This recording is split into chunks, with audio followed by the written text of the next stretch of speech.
CM किसान योजना को नहीं आसला बड़ खबर। सीएम किसान योजनार परवर्ती किस्ती आपण मानक सेप्टेम्बर मास 15 तारिख बा नुआखाई प्रदान करा तो ता पूर्व एग्रीस्टाक पठारे पंजीकरण करेंगे।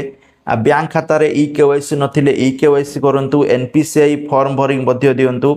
ता सहित जो मानकर सीएम किसान योजना पठारे ई केवाईसी कटि जाइछि ई केवाईसी रो स्थिति जांच करंतु। जदि ई केवाईसी कटि जाइछि ई केवाईसी करिबा पई परामर्श दिया जाउछि। ठीक अछि। ता सहित आपण माने निज बैंक खातार मिनिमम बैलेंस मेंटेन रखंतु। बैंक खाता को मध्य एक्टिव रखिबा पई परामर्श दिया जाउछि। आ देखंतु बहुत सारा हिताधिकारी माननकु सीएम किसान योजना रे टंका मिली न पारे। पूर्व थर मध्य एमती होता जो माने सीएम किसान योजना रे ई केवाईसी कटि जाइछि किंतु करू नांती। ठीक अछि सेमानकर कट जाई पारे। जो माने एग्रीस्टाक पठाले पंजीकरण करू नांती सेमानकर पैसा अटकी पारे। ठीक अछि। आ जो मानकर बैंक खाता रे भूल भाल अछि बैंक खाता एक्टिव नाही। ठीक अच्छे सेमानकर मध्य पैसा अटकी पारे। तेणु सीएम किसान योजना टंका नुआखाई अवसर में प्रदान करा प्रायतः समस्त चाषी भाई मानक 2000 टंका लेखाएं मिलिबो बोली सूचना रहउछि। ता पूर्व एई सब जिनस अपडेट करिकी रखि नियंतु। Thank you. जय जगन्नाथ।